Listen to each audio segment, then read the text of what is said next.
Bismillahirrahmanirrahim. Assalamualaikum warahmatullahi wabarakatuh.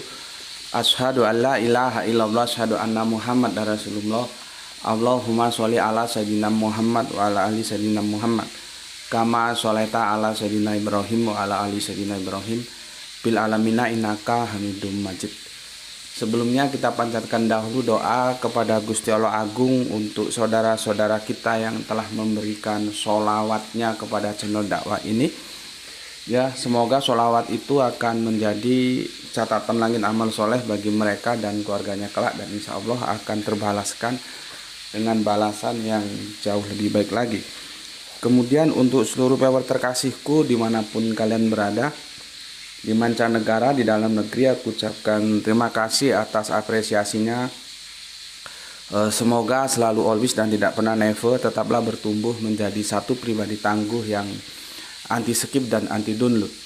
Bagi yang berkenan silakan saja di share, tapi linknya ya, link kajiannya. Jadi jangan diunduh ya, terus dipotong-potong nggak karuan lalu diunggah ulang, apalagi diadu dengan video-video yang juga potongan, bisa babak blur itu nanti ya. Tolong linknya saja, kalau nggak berkenan ya sudah, nggak usah apa-apa ya. Jadi aku tidak izinkan setiap video-video yang ada di channel YouTubeku untuk di-download tanpa mengajukan permohonan dulu dari aku ya. Oke, kalau ada yang melakukan itu ya berarti dia nyolong gitu. Ini sudah lurus tuh dia, kok sepertinya kurang begini atau gimana, kamu paskan. Oke, aku akan melanjutkan tajuk kajian kita ya, jangan mengislamkan Kanjeng Nabi Ibrahim ya. Kalau saudara tua kita Yahudi Nasrani nyebutnya Abraham gitu ya. Dan sesuatu yang aku juga nggak mengerti ya, akhir-akhir ini ada awalnya 1, 2, 3 kemudian 4, kalau nggak salah sekarang ada 5 ya, yang menawari aku untuk gabung dengan mereka, yang deskripsinya itu katanya bisa membantu men-share kajian dan segala macem lah. Aku nggak begitu ngeh sih, nggak begitu ngerti aku dunia virtual. Sekitar 4 atau 5 lembaga gitu ya, dan aku belum memberikan jawaban iya atau tidak, masih aku pikir-pikir. Dan aku juga tanya ke teman-teman yang mengerti dunia virtual, dan ada yang menyarankan nggak usah ikut gitu. Kalau kalian punya pengalaman, tolong ditulis nanti di kolom komentar, bisa di YouTube ya, atau kalau di TikTok aku nggak sempat baca, di YouTube itu sebetulnya gimana sih ya gitu ya. Dan aku belum menentukan sikap untuk mau menerima tawaran itu atau tidak. Yang jelas ada sekarang sekitar 4 kalau nggak 5 ya ditawari. Setelah kajian-kajian kita, alhamdulillah ya, kalau di YouTube belum bisa dikatakan menggembirakan. Dia untuk mencapai 1000 viewer aja perlu 1 hari lah kira-kira ya, 1000 viewer ya. Tapi kalau di TikTok alhamdulillah dalam 1 kali tayang, pengalaman yang lalu berapa, 6.000, awalnya 5.000, terus 8.000, terus turun 6.000 ya. Fluktuatifnya itu sudah di atas 5.000-an ya. Karena itu terus datanglah tawaran dari 5 atau 4 lembaga yang aku bilang tadi, cuman aku belum menentukan sikap. Karena aku nggak tahu, jangan-jangan nanti sesuatu yang tidak baik untuk aku gitu. Sekali lagi, kalau kalian ngerti tentang apa dan bagaimana tentang hal-hal demikian, mohon aku dikasih tahu ya. Oke, yang di TikTok tolong dibantu tap-tapnya biar nggak rungkat, dan sekali lagi mohon dipersorry aku nggak bisa baca komenmu, tetapi apapun adanya aku ucapkan terima kasih telah meluangkan waktu untuk hadir ya, ngaji bareng di sini bersama Gus Petik. Begitu juga untuk saudaraku yang ada di YouTube, aku ucapkan terima kasih ya. Nanti kalau yang di YouTube, kalau audionya insya Allah bagus, videonya kadang-kadang dia itu buram ya, tidak bagus. Itu nanti bisa dilihat nanti malam ya, aku unggah yang edisi recordnya ya. Dan yang edisi live-nya tetap tidak aku grounded ya, tetap aja ada. Jadi ada 2 nanti, ada dalam edisi live dan ada edisi rekodnya. Silahkan lihat di rekodnya kalau memang kurang jelas. Oke, komentar yang masuk dari kajian kemarin ya dari Kang Nurkolis, terima kasih Brebes ya, hadir ngaji, salam sehat selalu dan salam Islam rasional guru. Oke, matur nuwun. Soleha kita Gispati, alhamdulillah nyimak guru, salam Isra buat semua dan semoga kita selalu dalam ridho Gusti Allah. Amin ya rabbal alamin. Matur nuwun. Sesepuh kita Pak Ikhwan Tamim ya, bisa ngaji papan tulis, salam Isra. Salam Isra Pak Ikhwan ini sesepuh kita ya di kelompok Isra Islam rasional ya. Beliaunya alumni dulu zamannya masih IAIN belum UIN ya. Beliaunya pernah mendapatkan pelajaran dari almarhum Prof. Azubandi Ashar yang semoga Allah merahmati tidur panjangnya ya. Kemudian dari Tangerang ke Murah Ponsel nyimak Gus, monggo. Kang Sahran Gipari menyimak setelah 2 jam tayang, monggo. PBK ini Borneo ya, Samarinda. Alhamdulillah Samarinda nyimak guru. Ya, kita seperti yang sudah kita sepakati, kalaupun tidak bisa seperti dulu, setidaknya dalam 1 pekan ada kajian papan tulis ya. Dan ini kita dalam edisi kajian papan tulis untuk menghalau kerinduan di antara kita ya. Kemudian Kang Muhammad Gunawan Cianjur hadir. Oke, atur nuhun Kang. Kemudian Kang Suyitno, terima kasih atas 3 merah hatinya. Ada Mbak Lia Pelitawati, sehat selalu Gus, alhamdulillah ya, alhamdulillah. Kemudian ada jagoan kita Kang Irfan, memang perlu diluruskan pemahaman yang kurang pas pada para ustadz kita ya, bukan bermaksud untuk merendahkan mereka, tapi dalam semangat saling menasihati dalam kebenaran dan dalam kesabaran. Asar 3. Matur nuwun, terima kasih, mantap, memang begitu ya. Jadi ya kalau benar kan harus kita terima dari manapun dia datangnya, kalau salah juga harus kita terima ya. Jadi ya ustadz nggak ustadz itu kan sesuatu yang memang dalam hal-hal pemikiran sosial itu ada strata tersendiri ya. Tetapi dalam kajian akademis nanti ujung-ujungnya kita bicara kebenaran. Ustadz kalau benar ya benar, kalau salah ya salah. Yang nggak punya gelar ustadz benar ya benar, salah ya salah gitu ya. Jadi kita nggak usah terlalu alergi dengan gelar-gelar sosial itu, tetapi jangan lupa tetaplah kita memberi hormat satu sama lain. Oke, terima kasih Kang Irfan. Kemudian apa ini? Fakhania ya, ini komentar yang masuk dari YouTube. Ibrahim maksudnya ini ya, ini Ibrahim. Ibrahim nyambung ke Nabi Muhammad, baik informasi Ibrahim dalam Al-Quran maupun menjadi bacaan sholawat dalam tahiyat sholat salah satu rukun dibangunnya Islam. Jadi Ibrahim otomatis sunahnya, jalan hidupnya masuk dalam Islam yang kita kenal sekarang. Mantap ya. Tapi kamu harus paham juga sholawat itu apa ya. Karena di kami yang telah ngaji, nanti bisa tanya sama santri-santri Isra. Sholawat itu bukan sekedar ucapan. Dia kalau ucapan, doa, jadi mantra dia. Tapi kami sudah melakukan itu menjadi sebuah tindakan. Sholawat itu tindakan. Ya, bukan sekedar ucapan. Nanti ketika dia menjadi doa itu, ketika kita baca di tahiyat itu, ya, sholawat yang terkait dengan Kanjeng Nabi Muhammad dan Kanjeng Nabi Ibrahim. Itu ucapan, karena memang dalam sholat itu kan ucapan, kita berdialog. Tapi dalam faktual kehidupan sehari-hari, sholat itu tindakan. Sholawat itu tindakan. Jadi salah-salah. Sholawat itu tindakan, bukan ucapan. Ucapan dia sekedar mantra nanti, gitu ya. Ya, jadi nggak tahu Farkannya sudah lihat belum videonya Gus Peti yang menjelaskan apa sebetulnya sholawat itu ya.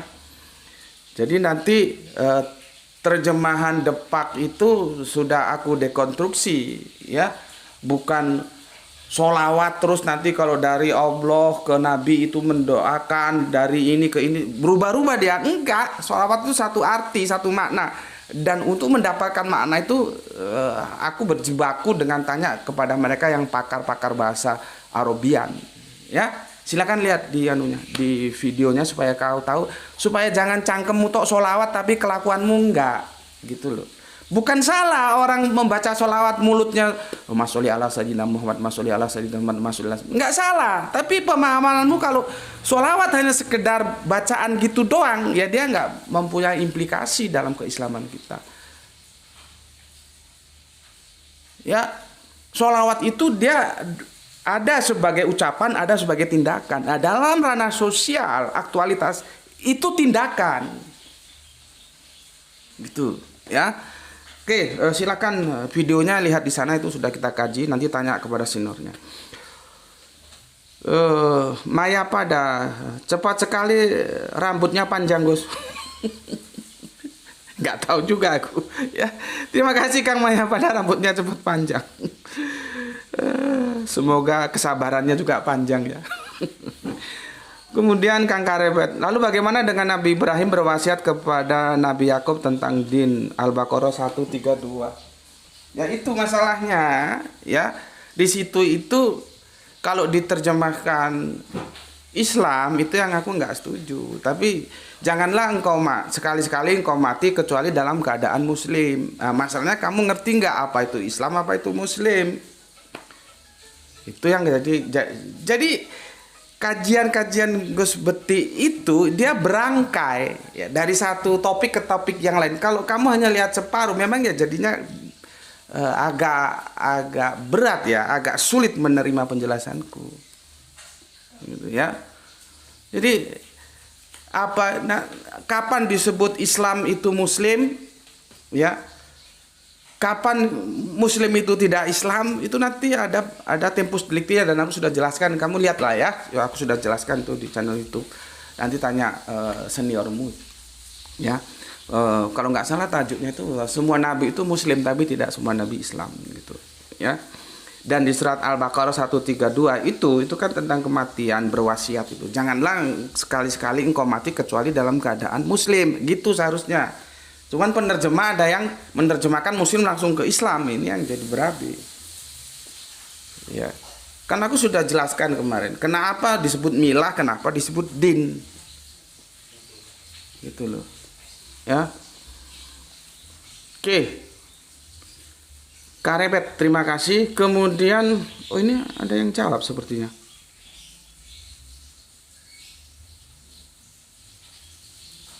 Nur, saya pikir semua nabi mengajarkan Islam, penganutnya disebut Muslim, tidak ada peringatan yang berbeda antara mereka, tidak ada peringatan yang berbeda antara nabi, karena agama yang diridhoi Allah adalah Islam, maka kesimpulannya semua nabi ya pasti Islam. Nah, itu yang sedang kita bahas. Aku kan sudah jelaskan kemarin, ya. Inna dina indallahi Islam. Iya. Tapi pertanyaannya kapan dia? Gak ada masalah tuh di TikTok. Kapan? Sama dengan ketika aku kemarin kan, seharusnya kamu sudah tahu lah, ya. Kan itu di videonya jelas. Aku mengutip kitab Yohanes bahwa akulah jalan kebenaran dan hidup. Tidak ada yang sampai kepada Bapa kalau tidak melalui aku. Itu klaim Yesus itu. Apakah itu salah? Enggak, itu benar-benar. Terlepas debatable katanya itu ayat sisipan, itu kita abaikan dulu. Tetapi substansinya gue setuju. Masalahnya kapan Yesus itu menjadi satu-satunya jalan? Seharusnya kalau kamu mengikuti kajian yang seri ke-1 kemarin, pertanyaan ini tidak muncul, gitu loh. Tapi ternyata masih muncul. Itulah yang aku bilang, kajian-kajianku itu memang dia singular, tidak strike, ya. Jadi kamu harus ikut secara sistematik dari satu topik ke topik yang lain, dari satu seri-seri yang lain, gitu. Jadi dia holistik pemahamannya.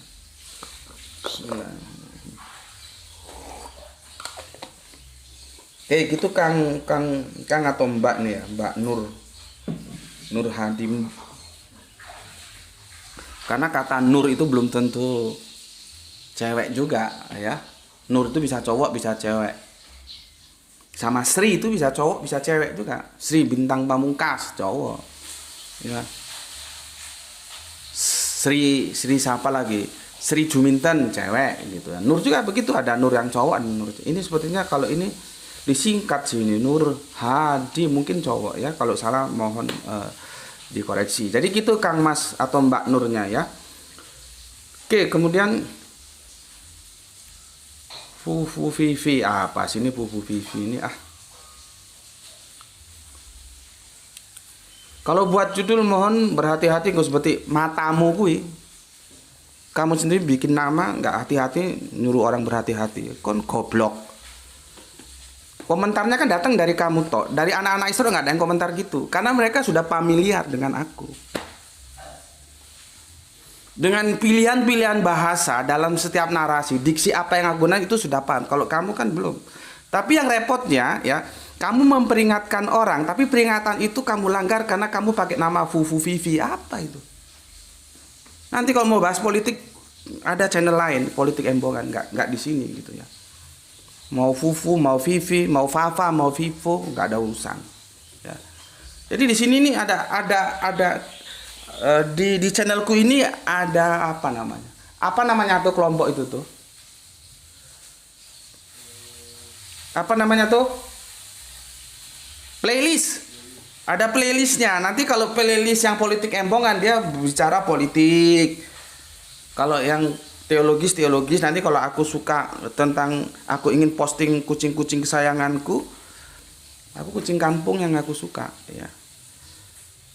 Itu nanti di meong-meong itu, di kucing-kucing itu gitu ya. Jadi kamu ngomong hati-hati, kelakuanmu jadi goblok gue. Teguh 21 ya. Inilah seperti dalam Quran orang Quraisy bilang Muhammad gila ya, cuma cari makan jadi orang gila. Kajian gila, rasionalnya dari mana gitu ya. Terima kasih. Terima kasih atas kegilaannya ya. Oke. Bernardus, kalau Kanjeng Nabi Ibrahim bukan Islam, apakah dia seperti yang disebut Islam dengan kata kafir? Oh tidak, tidak mas. Ya, di dalam Al-Quran itu ada Islam, ada ahli kitab. Nah, nanti kita bicarakan ahli kitab itu Yahudi dan Nasrani. Siapa berani ngomong ahli kitab itu kafir? Baru nanti perkembangannya ahli kitab itu ada yang beriman, ada yang kafir. Tapi asalnya ahli kitab itu bukan, nggak dibilang kafir oleh Islam. Ya, nah jadi makanya kalau ada yang ngomong bahwa syariat Islam itu hanya bisa ditegakkan ya dalam sebuah komunitas yang one color, yang hanya Islam doang gitu, itu goblok gitu. Ya, Madinah itu plural, Madinah itu yang dahulunya Yatsrib itu multicolor, bukan one color. Ada Islam, ada Yahudi, ada Nasrani, ada Arab-Arab bajingan itu yang pagan-pagan itu. Belum nanti ya mungkin berapa persen gitu ya yang di luar itu. Jadi multi color, bukan one color. Dan ternyata Islam bisa diaktualisasikan. Makanya Yatsrib itu terus mendapatkan julukan Madinah, Madinah Al-Munawwarah. Jadi di kawasan manapun ketika hukum Allah bisa ditegakkan, itu sudah kita kaji ya, dia punya hak untuk mendapat gelar Madinah. Madinah itu gelar ya. Gitu Kang Bos. Jadi bukan kafir. Tapi Islam enggak. Apa? Ya Al-Qur'an bilangnya milah. Gitu loh. Ya, kita bicara merek loh ya, bicara nama ya. Oke. Apa ini?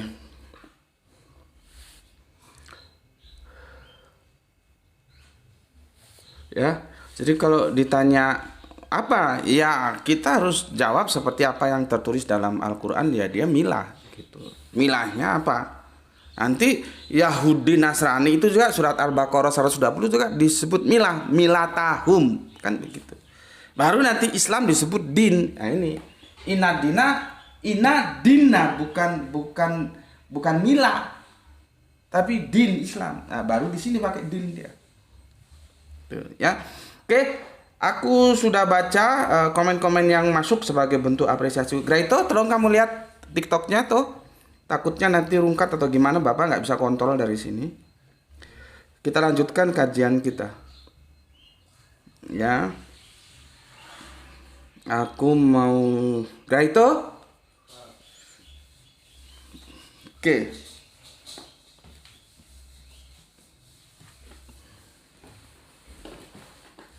Ini sudah ya. Gimana? Di TikTok, teman-teman TikTok bantu tap-tap ya. Oke.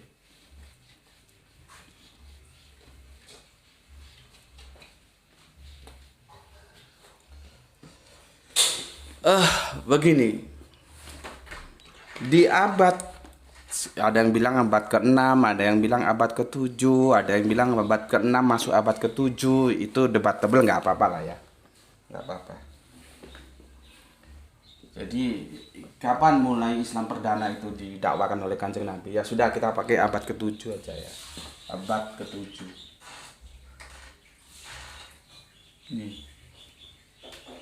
Ya, di mana pertama kali Islam didakwakan? Di Makkah. Atau disebut juga, dia punya dua nama loh ya, Bakah. Ya. Ini Yatsrib. Yatsrib yang nama orang Israel, ya orang Yahudi, ya benar dari Israel, yang menemukan daerah itu ya, kemudian menjadi Madinah setelah Gusti Allah Agung Mi'raj ya. Jadi Mi'rajnya itu di situ. Nah, ini kajiannya berat lagi. Nanti ikuti apakah Mi'raj itu ya seperti yang kita bayangkan gitu ya. Sudah berada 11 seri lebih itu sudah kita bahas. Setelah Mi'raj di sini disebut Madinah, ditambahi bahkan Madinah Al-Munawwaroh gitu ya. Oke. Di sini di Mekah ini, Mekah, Bakah gitu ya, Al-Quran nyebutnya gitu. Tapi jangan samakan dengan Kanjeng Nabi kita punya dua nama, Ahmad dan Muhammad. Nggak sama. Namanya Kanjeng Nabi kita Muhammad. Ahmad itu apa ya, sifat gitu loh. Jadi Muhammad itu nama, sifatnya itu Ahmad gitu loh. Ya. Tapi kalau kalian nggak setuju, punya argumentasi bahasa lisanul arabiannya, ya nggak apa-apa, silahkan diajukan. Kalau aku sih begitu. Ya. Jadi Kanjeng Nabi kita punya satu nama, Muhammad. Tapi kok tentang di surat apa itu ya? Itu menceritakan Kanjeng Nabi itu ada kaitannya dengan Kanjeng Nabi Isa atau Yesus gitu ya. Itu Ahmad gitu ya. Apa di surat Maryam atau apa gitu, nanti bisa kamu cari. Itu bukan nama, itu adalah karakter gampangannya gitu ya. Sifat dari Muhammad itu disebut Ahmad. Gampangannya begini loh. Oh nggak sama ya, nggak sama. Kalau musyrik sama syirik, kalau musyrik itu orangnya ya. Syirik itu ya hampir sama, kira-kira begitulah ya, sama mustaqim sama istiqomah gitu ya gitu. Oke, kita kembali ke sini. Pada abad ke-7 ya, kalau kita baca dari beberapa referensi itu, kamu silakan cari ya. Ahli kitab itu ndak ada di Mekah, di Bakah itu nggak ada ahli kitab. Nanti aku akan jelaskan ahli kitab ya, atau biasanya disebut utul kitab. Apa itu ya? Karena kalau meleset memahami ini, meleset semua. Nanti ini akan aku, semoga waktunya cukup 1 jam ya, aku jelaskan sekilas saja, karena nanti akan aku lebih mantapkan ketika aku menjelaskan apakah alif lam lam ha itu sama dengan yod het hv atau yhwh ketika diterjemahkan Latin ya.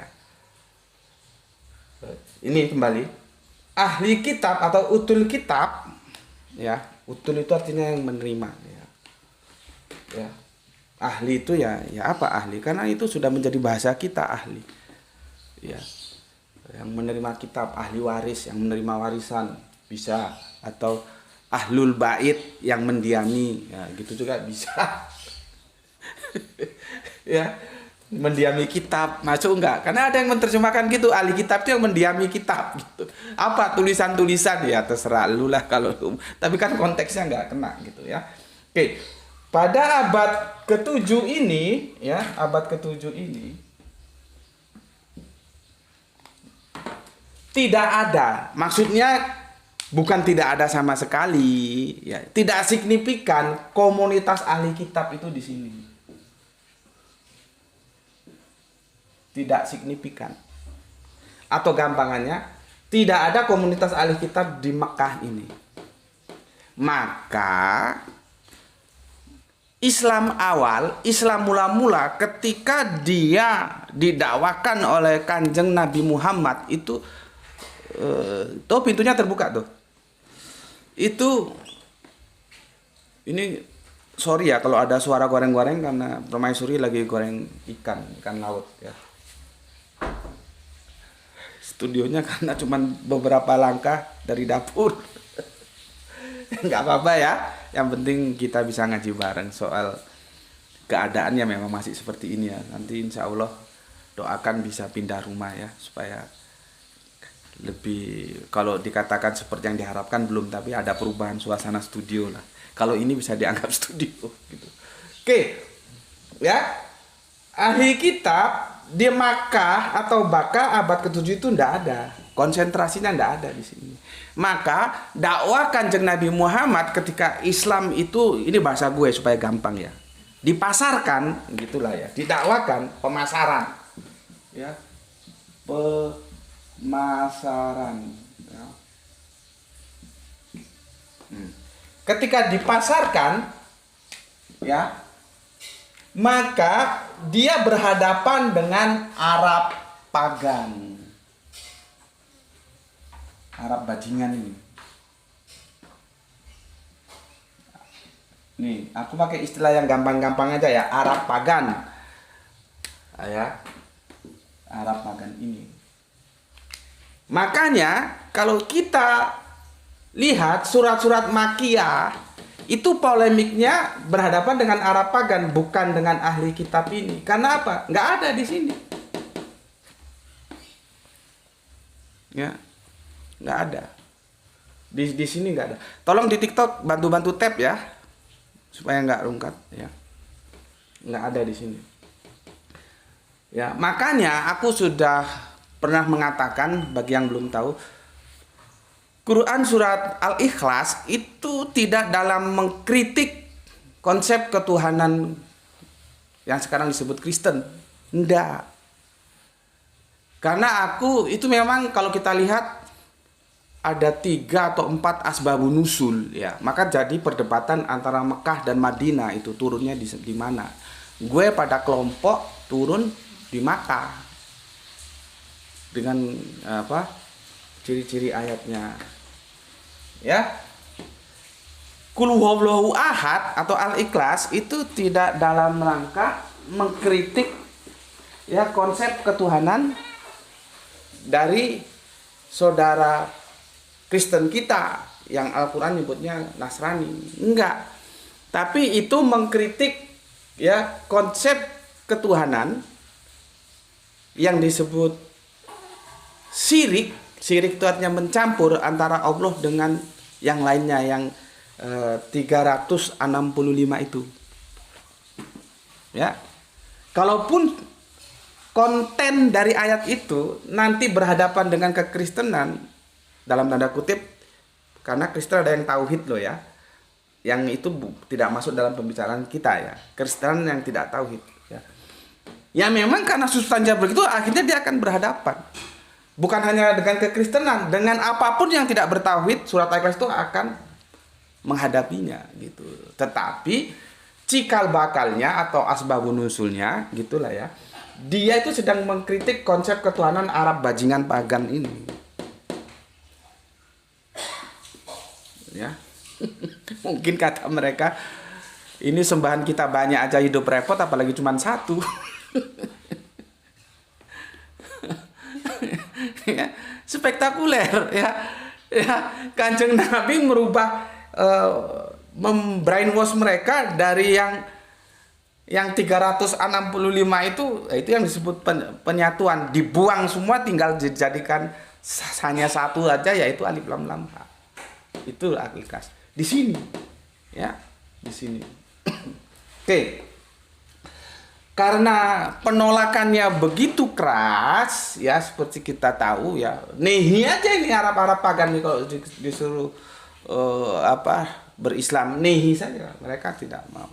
Ya, seperti kita tahu ya, sebuah cerita yang kita pernah dengar benar Bilal ya, ketika Bilal atau siapa, tolong dikoreksi, dadanya itu ditindih gitu ya, terus dia tetap ahad gitu. Itu kan konsep ketauhidan. Cuman yang jadi masalah sebenarnya bagi bajingan-bajingan Arab itu, mereka sih nggak ngurus mau sesembahan itu satu, mau 365 ditambah satu menjadi 366. Mereka nggak ada urus hal-hal seperti itu. Nggak ada masalah sebetulnya kalau mereka harus bertuhankan hanya alif lam lam ha saja. Bukan di situ delik permasalahannya. Delik permasalahannya adalah pengakuan terhadap sesembahan itu nanti berimplikasi terhadap hukum atau aturan main dalam hukum, ya. Ini hukum siapa yang mau ditegakkan? Nah, kalau kita sudah la ilaha illallah, ya, maka hukum yang berlaku hukumnya dari Allah saja. Hukum yang lain bikinan-bikinan mereka, mana bisa 365 patung bikin hukum, kan nggak ada. Ya itu bisa-bisa mereka aja, ya. Allah bilang larang riba, ya nggak boleh riba. Larang homer, ya nggak boleh homer. Gitu loh. Jadi sebetulnya yang ditakuti mereka tuh implikasinya dari pengakuan yang ehad atau ahad itu. Ya. Oke. Pelan-pelan dulu kita. Bismillahirrahmanirrahim. Udah setengah jam. Oke. Selanjutnya nanti bisa lihat di kajianku tentang apakah Isra Mi'raj itu seperti yang kita bayangkan, ya. Nanti lihat di sana, ya. Akhirnya diperintahkan oleh Gusti Allah Agung kepada Kanjeng Nabi untuk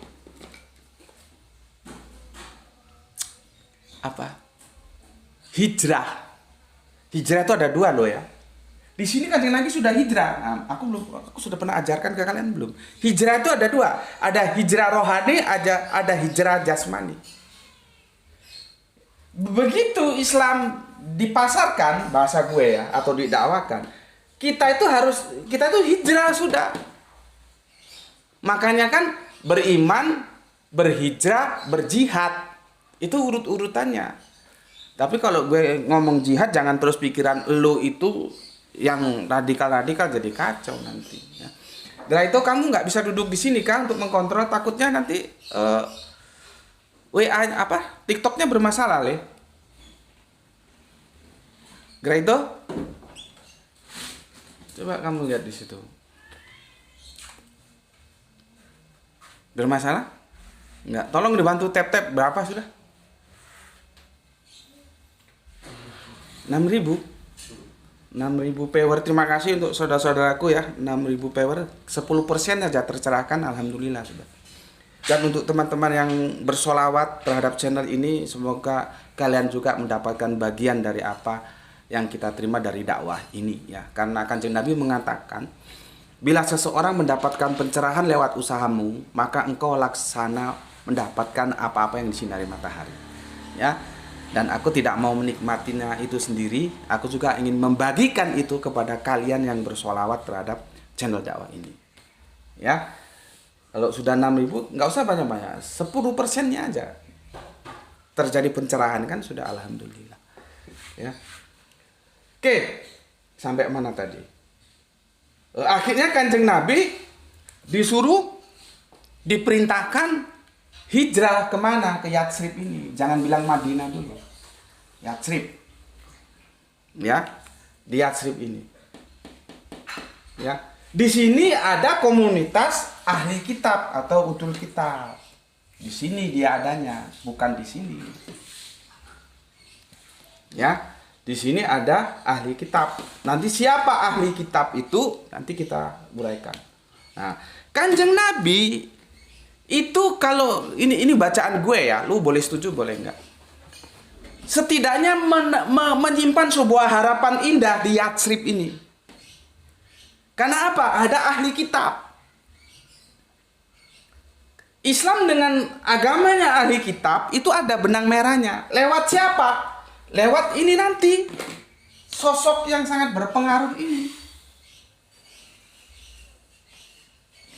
Kalau sama bajingan pagan Arab, bajingan ini nggak ada kaitannya, nggak ada benang merahnya. Makanya kalau bilang bahwa Islam itu pagan dan segala macam itu, gue kadang-kadang ya gimana ya? Gue itu orang yang kadang-kadang males untuk menjelaskan karena sama saja. Gue ini di Batu mau berangkat ke Jakarta sampai Semarang suruh balik lagi, jadi males gue jelasin gitu ya.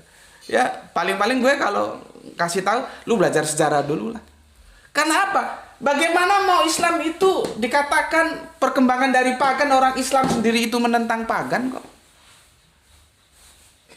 Itu loh, ya. Nanti ada yang apa?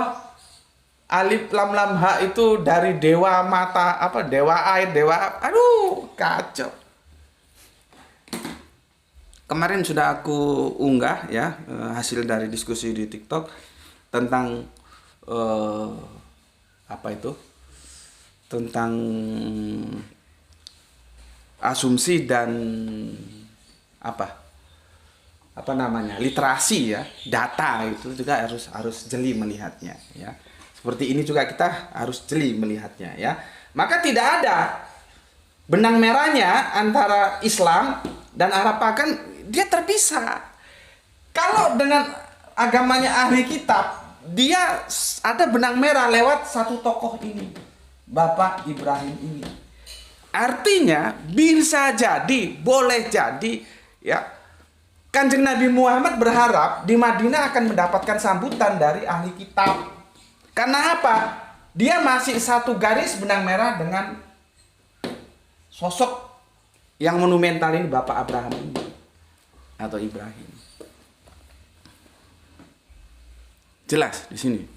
Ya, jadi ada sebuah harapan, wah nanti dakwah gue di sana diterima atau minimal dibantu.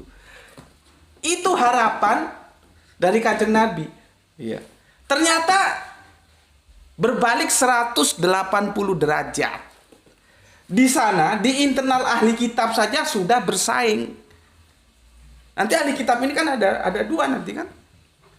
Boro-boro mau mendukung dakwah Kanjeng Nabi, wis ora mungkin. Justru akhirnya ahli kitab itu juga menjadi batu sandungan bagaimana Arab pagan di Mekah ini.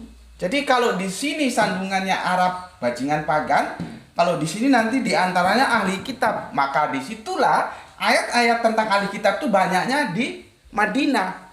Kemudian kan itu bisa di dalam kontrol Islam lewat Kanjeng Nabi, maka disebutlah Yatsrib itu menjadi sebutan Madinah. Paham di sini? Ya. Nah, kalau sudah paham. Jadi abad ke-7 ini nggak ada ya ahli kitab itu di Makkah ini nggak ada. Konsentrasinya di Madinah ya. Bukan berarti nggak ada sama sekali ya, enggak. Ya nanti terus kalian berpikir 0, 0 ya enggak. Ada ya ada lah, cuman tidak signifikan, tidak seperti komunitas di Yatsrib ini gitu ya. Oke.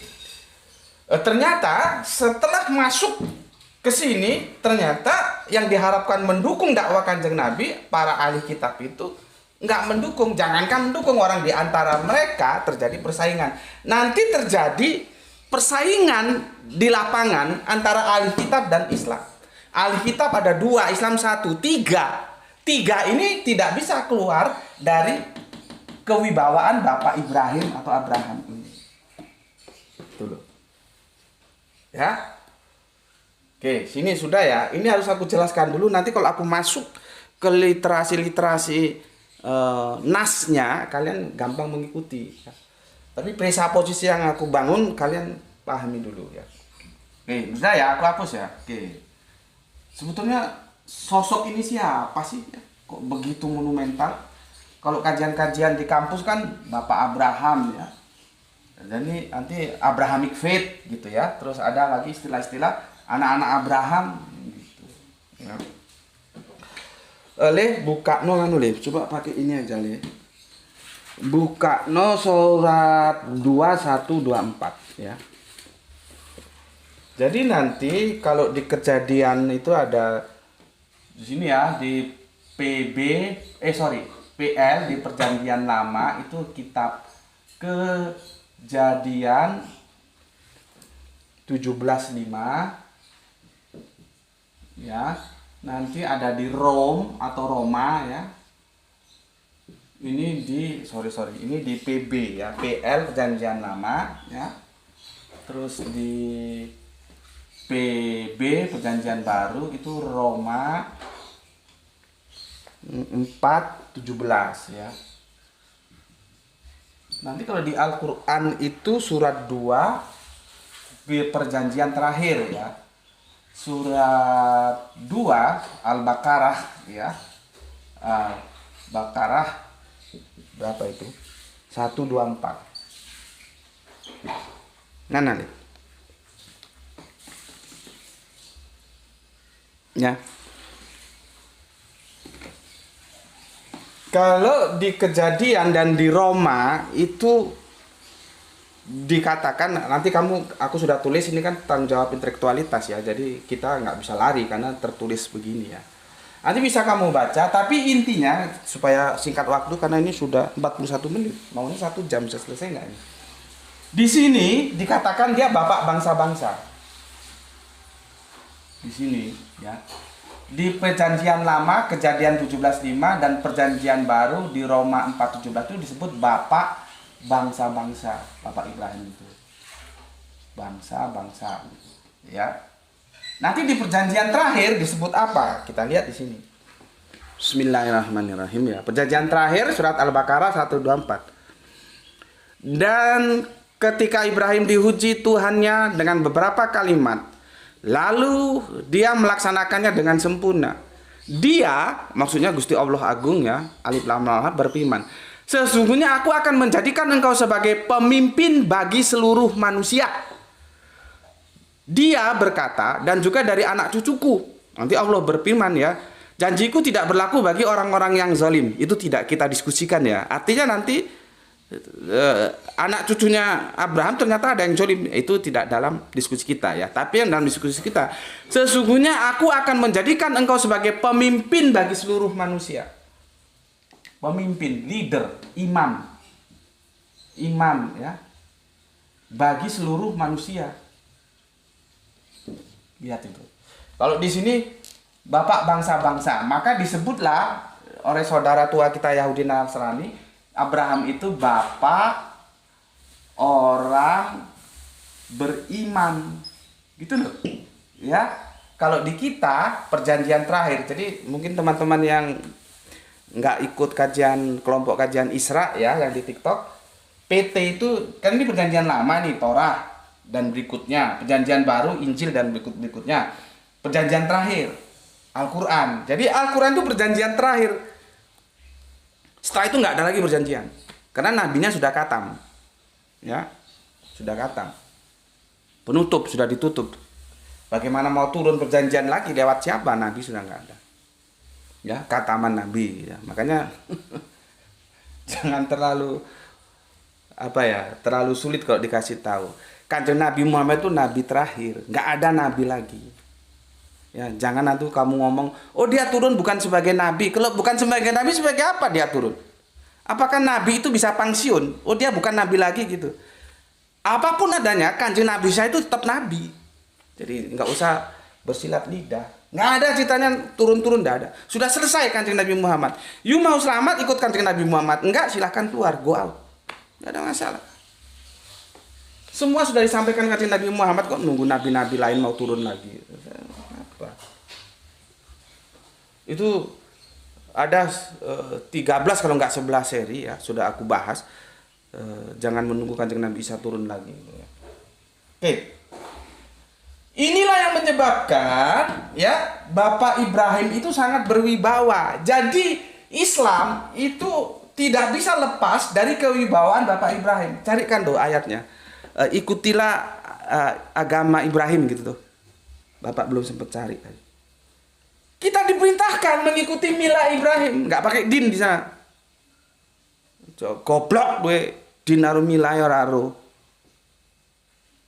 Kalau kamu modal terjemahan kacau, karena masuk ke terjemahan din ya agama, milah ya agama.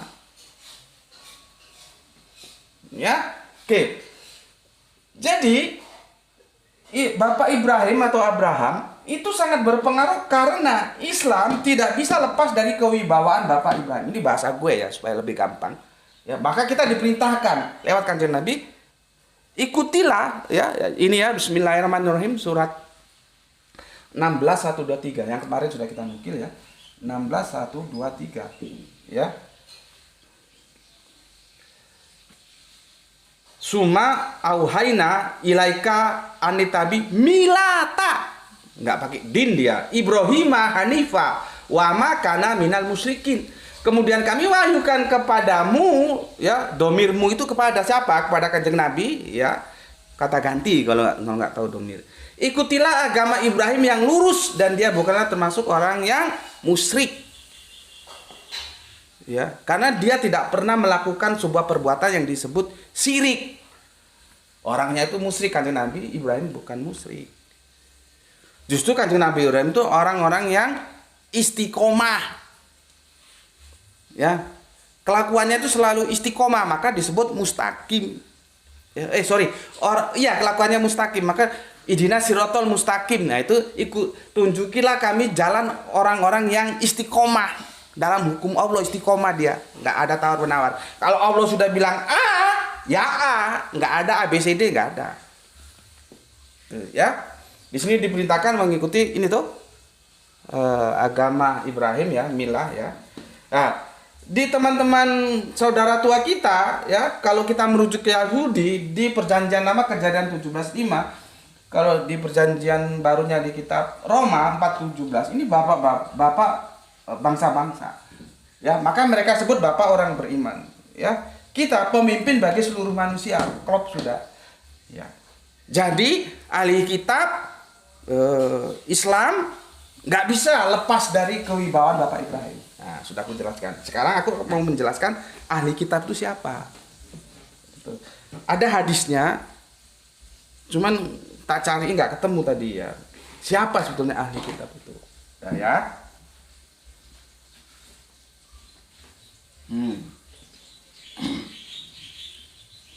Nanti ada yang pakai ahli kitab, ada yang pakai utul kitab ya. Terserah nanti mau yang mana ya.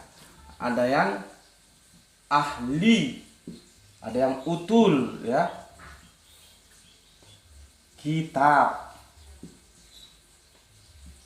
Pertanyaannya who is? Siapa mereka?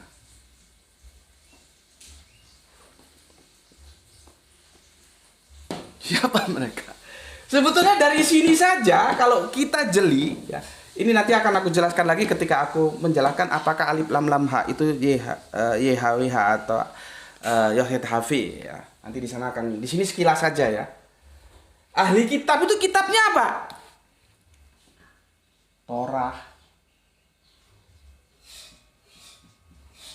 Injil,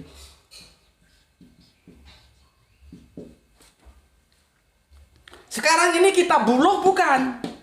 Ini kan kitabullah ini. Ini juga kitabullah. Apa kamu nggak mau mengakui bahwa Torah dan Injil itu kitabullah, kitab yang dari Allah, sebagaimana Al-Quran juga kitabullah.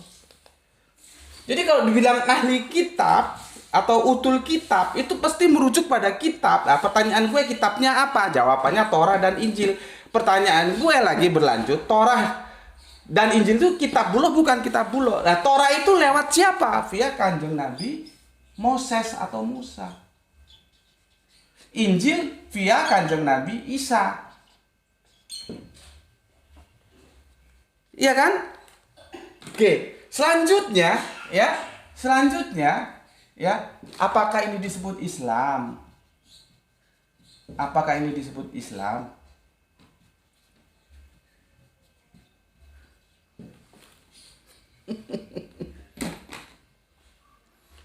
Kan bukan. Ya, ya. Kita itu hanya mengimani Torah bahwa dia sebagai kitabullah, tapi acuan kehidupan kita Al-Qur'an.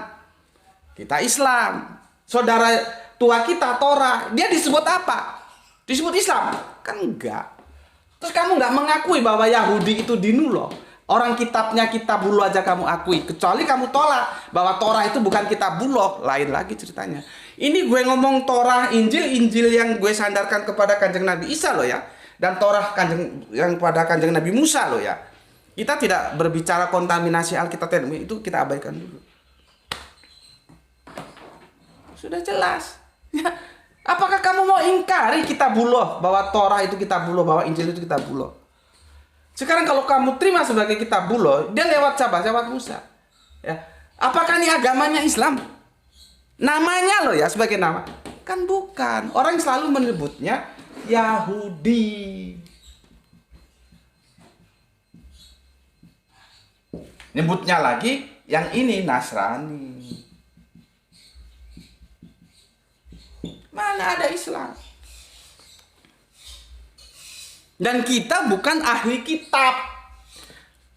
Tapi nanti ini penjelasannya agak ribet. Kalau secara bahasa linguistik ya kita akhirnya ahli kitab, utul kitab. Tapi dalam konteks, makanya harus lihat tempus. Dalam konteks tempus Al-Quran, kita itu bukan ahli kitab, bukan kita ahli kitab. Islam itu tersendiri. Gitu loh. Nah, ini tadi aku bilang ahli kitab ada dua. Ya, ada Yahudi, ada Nasrani. Ini hadisnya ada, cuman aku cari nggak ketemu ya. Nah, kita di sini ini sama, semua bermuara pada kewibawaan Bapak Ibrahim, gitu loh. Nggak bisa lepas tiga ini. Ya, sini. Ya, Yahudi yaitu tidak bisa lepas dari kewibawaan Bapak Abraham, mereka sebut. Nasrani juga, Islam maupun mana. Ini ahli kitab, kita bukan ahli kitab. Dari sini aja sudah nampak bahwa nabi-nabi dulu itu bukan Islam. Karena yang disebut ahli kitab di dalam Al-Quran itu bukan kita, tapi saudara tua kita. Cuman kalau nanti kita tinjau dari bahasa, memang kita termasuk ahli kitab akhirnya. Tapi itu kan pasca Islam. Nah sekarang ini kita disebut ahli kitab bisa, karena ahli kitab itu kita sudah menerima kitab. Kita sudah menerima ini kan. Ya ini kan saudara tua kita kan lebih dulu. Mereka lebih dulu menerima Torah, mereka lebih dulu menerima Injil, kita belum. Nah, ketika di sini ini diceritakan. Jadi ya, yang dimaksud ahli kitab itu bukan kita. Kalau kamu bilang ahli kitab itu Islam, aduh, bubar nggak iso. Nggak tahu lagi aku bagaimana cara menjelaskannya. Kalau masih ngotot ahli kitab itu Islam. Jadi ahli kitab itu bukan Islam. Ahli kitab itu apa? Yahudi. Ahli kitab itu apa? Nasrani. Dia dinullah. Iya, karena kitabnya juga kitabullah. Torah dan Injil. Gini masa mau dibantah sih? Aman tuh TikTok. Berapa? 1.080.000. Bismillahirrahmanirrahim.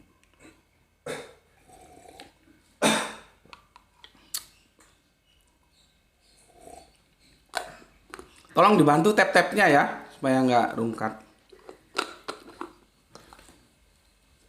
Ini sudah kurang 7 menit. gue nggak bisa selesaikan ini. Nanti kita lanjutkan ya seri yang ketiga ya. Nanti aku akan jelaskan ya tentang tempus delicti ya.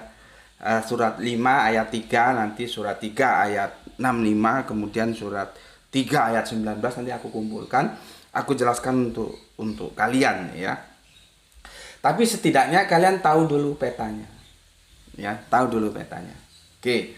Ya, bahwa Islam itu bukan Yahudi, bukan Nasrani. Nasrani juga bukan Yahudi, bukan Islam.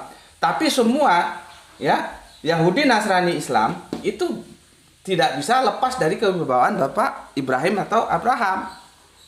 Ya, nah ini kan kalau kita lihat urut-urutannya itu nanti ada kajiannya yang disebut tentang abrogasi ya. Ini kan saudara tua kita, Yahudi, baru ke Nasrani yang nomor 2-nya, baru si bungsu ini Islam. Ini loh. Ya. Gini. Nah, nanti ya di sini aja aku kurang 5 menit ya. Kurang 5 menit. Aku jelaskan satu ayat saja ya. Buka nore surat 367 le. Surat 367. Tapi nanti di Arba'ah Rebo depan akan aku jelaskan mulai surat 365 sampai 68. Tapi untuk saat ini 67 aja dulu sebagai introduction untuk nanti seri yang ketiga ya. Oke. Aku ulangi dulu ya. Kanjeng Nabi berharap di Yatsrib akan mendapatkan dukungan dari ahli kitab. Siapa ahli kitab itu? Yahudi Nasrani. Ternyata setelah ke Yatsrib, setelah Isra ya, ke Yatsrib, hijrah ke Yatsrib. Nah, ini bingung. Kalau yang belum ikut kajianku bingung. Ya. Kamu lihat dulu apakah Isra Mi'raj itu seperti yang kita bayangkan gitu ya. Jadi kemana Isra-nya itu nanti? Ya. Setelah sampai ke Madinah, yang diharapkan mendapatkan dukungan, ternyata justru terjadi persaingan. Jangankan Yahudi Nasrani dukung Islam, antara Yahudi dan Nasrani sendiri itu juga sudah nggak akur. Gitu loh ya. Di sanalah terjadi rivalitas. Ya, aku hapus ya.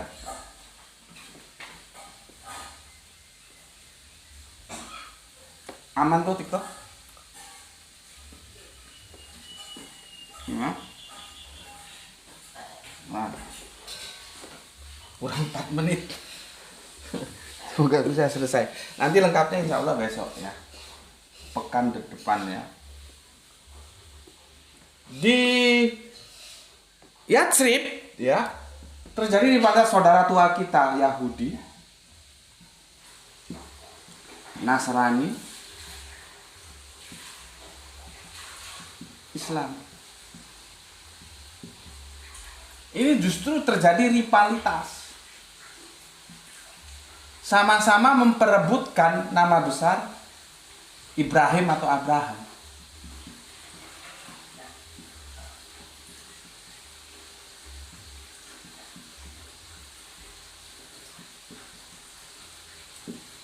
Nih,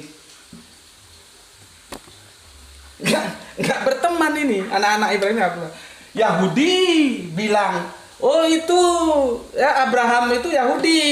Nasrani bilang, oh itu ya Abraham itu Nasrani. Dijawab sama Al-Quran secara objektif. Al-Quran tidak pernah mengatakan bahwa Kanjeng Nabi Ibrahim itu Islam. Tidak pernah.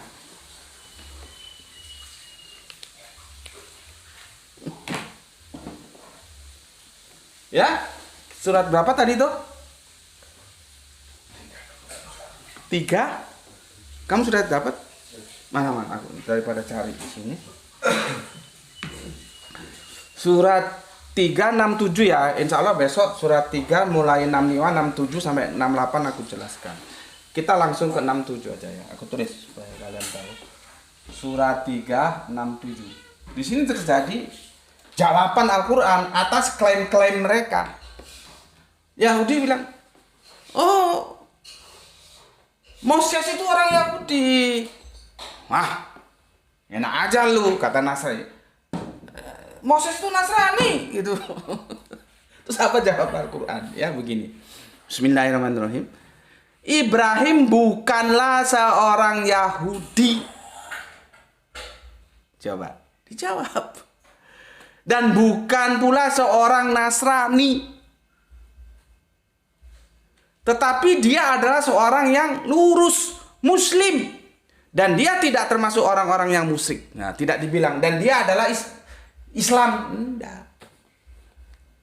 Jadi Al-Quran itu fair.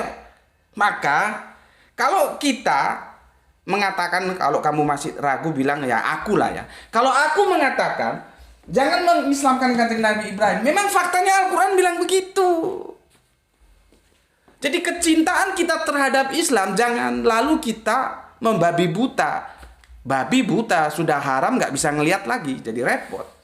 Tunduk terhadap pesan-pesan Qur'ani. Kita orang Islam kok mau menentang Al-Quran? Al-Quran kan nggak bilang bahwa Nabi Ibrahim itu Islam. Karena nggak mungkin orang Yahudi saja enggak, Nasrani aja enggak kok mau Islam. Itu bentuk bagaimana kejelasan Al-Quran yang disampaikan secara objektif dan terukur. Di sini berebut mereka, Yahudi, Nasrani, Islam. Itulah yang aku bilang dengan istilah tadi, pemasaran. Dakwah itu ya pemasaran, marketing, pemasaran. Ya. Maka akhirnya Kanjeng Nabi Muhammad sadar, ya, membaca bahwa Islam juga harus menampilkan sosok Abraham yang kita sebut Ibrahim. Maka lahirlah tadi surat berapa tuh? Ikutilah surat berapa tadi tuh? Surat 16 berapa? Ikutilah agama berapa? 1 2 3 ya. Kamu cari sendirilah itu ya nanti. Aku mau jelaskan kerangka berpikirnya dulu ya. Ikutilah milah Abraham. Jadi perlu garansi dari sosok nama agung ini. Kesadaran itu muncul. Wah, berarti ini harus. Nanti kalau penjelasannya tentang Nabi ya, Nabi itu juga nanti akan memposisikan bahwa gue juga sama loh dengan nabi-nabi yang terdahulu. Gitu loh. Karena ini mau dipasarkan supaya publik bisa menerima. Kan publik itu bukan ruang kosong, mereka bukan gelas kosong, mereka bukan sesuatu yang hampa, yang tidak beragama. Mereka sudah punya agama. Ya ada Yahudi, ada Nasrani. Bagaimana mereka supaya bisa menerima? Ini harus memposisikan bahwa dia juga ya berhak atas warisan iman Ibrahim atau Abraham. Gitu. Ya, jadi rivalitas akhirnya. Terjadi rivalitas di sini. Maka tokoh Ibrahim itu juga dihadirkan dalam perspektif Islam kita. Kalau tadi kan di awal tadi dalam sholat aja kita bersolawat kepada Kanjeng Nabi Ibrahim. Kalau tahiyat akhir itu kan kita sebut. Gitu loh.